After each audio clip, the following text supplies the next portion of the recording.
Hey, what's up folks? This is Kenny from Eagle Eye Shooting and welcome to the Eagle's Nest. Today I plan on getting into some precision load development for the 30-06 cartridge, and I want to be trying out some of these Hornady 208 grain ELD bullets. This is a pretty high ballistic coefficient bullet, and I'm hoping to develop a cartridge that will buck the wind pretty good and still reach out to 1,000+ yards. I'm going to be trying out a load development technique called a Scott Satterlee method. And if you guys are unfamiliar with what that is, what that entails of doing is shooting your powder charges, usually in 0.1 grain increment, through a chronograph, you're logging your velocities, and you're looking for a velocity plateau as your powder increases. In theory, that velocity plateau is where you want to do your load development at, and that should give you a pretty low standard deviation number, and also give you a pretty accurate load. I'm going to be trying these bullets out with Hodgdon 4350. Powered by some CCI 250 Magnum primers and a Fireform Winchester brass. But I'm going to do a little twist. I'm going to actually combine two load development methods. One that I've known in the past works for me, called a robin round technique. What that entails of doing, if you guys are unfamiliar with that, is basically you're shooting your bullet at an applied distance, usually longer, at a long range, and you're logging in your bullet impacts. You'll get a set of impact points on some powder charges that will have about the same vertical dispersion. That is called the accuracy window. If you guys are still unfamiliar with the robin round technique is, I did a playlist on it. I highly recommend going back to it, and on stage 3, around 11 minutes, I kind of explain the theory behind it and why it works. But today I want to see if both data coincides with each other, if there is a velocity plateau with the Satterlee method that will fall in line with the accuracy window of a robin round. So I got these all loaded up, guys. I'm going to meet you guys at the range, and we'll see you at the 300-yard mark. Be right back. Alright folks, first things first, we're going to verify zero. I got my helper with me today, and we're going to shoot some 208 grains to see if I can get on paper first and kind of zero the target. So we're at 100 yards. We'll get on to it. Got a 10-mile-per-hour gust wind. So here we go. First two shots. 208 grains, 45 grains, and then I brought it up, got it at least in the red. So I'm going to push back at 300 yards, guys, and start the Satterlee method. This is Earth Radio, and now here's human music.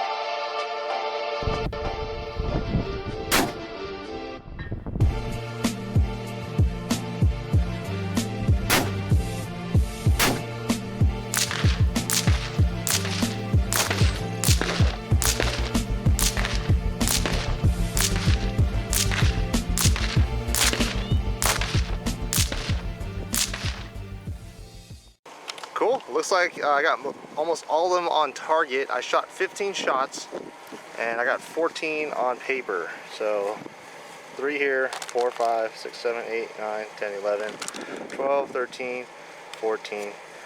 And it doesn't appear that I have 2 or 1. So pretty cool. Let's go back. Let's compare data. I got all the velocities red except for one shot. And that was 45.3 grains. And just to kind of see how well my Sierra Match Kings still do. Shot 2 on target here, and man, that's pretty dang close. So pretty happy. All right, folks. I'll meet you guys back at the Eagle's Nest. All right, folks. So I was able to review the target cam footage and mark out every single shot that was placed. The first shot was 45 grains, and apparently that was the only one that was off target. Everything else seemed to kind of fall in line. Other than that, the only other issue I had was I had one chrono error, and that was at 45.3 grains. But regardless, looking at the data and going over the accuracy window on the robin round technique, we're looking for that vertical dispersion. Shots 7, 8, and 9. You can see where shot 7, 8, and 9 it seems to be where the accuracy window falls in line for my rifle, and that's where the vertical dispersion kind of seems to level out. Shot 7 was 46.8 grains, which gave me 2,259 FPS. Shot number 8 was 47.1 grain, and that was 2,292 FPS. And check this out, shot number 9 was a duplicate. Yeah, a duplicate. So 47.4 grains gave me the same velocity, 2,292 FPS. Now, going over the Satterlee method, looking for that velocity plateau, I had 2 duplicate rounds that happened on this. So seeing duplicates is a good thing, according to Satterlee. The first duplicate I got was 46.5 grains, and then the second one was 46.8, which gave me 2,259. And then right after that, 47.1 and 47.4 grains was the other duplicate.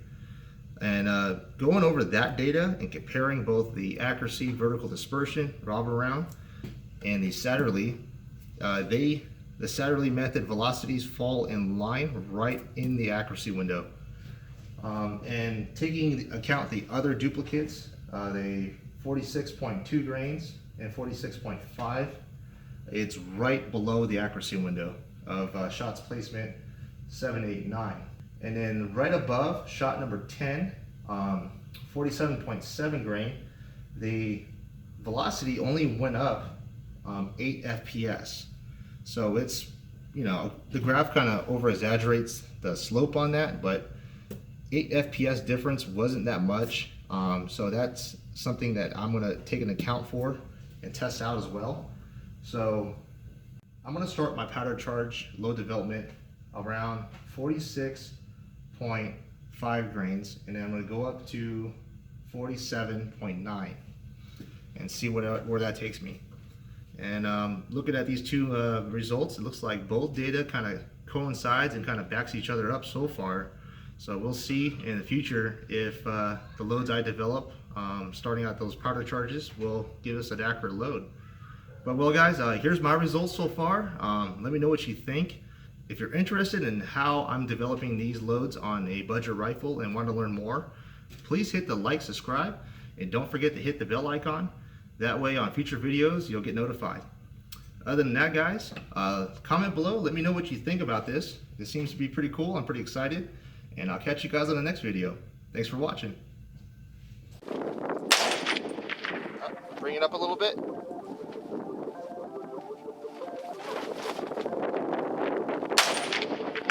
Got it. Got it. Go again. You're on target. Keep going. Take your time. Oh, you're out? No. You're out, right?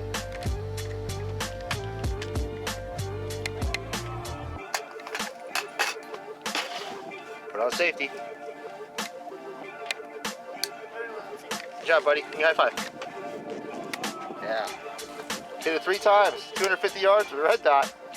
Good job, buddy.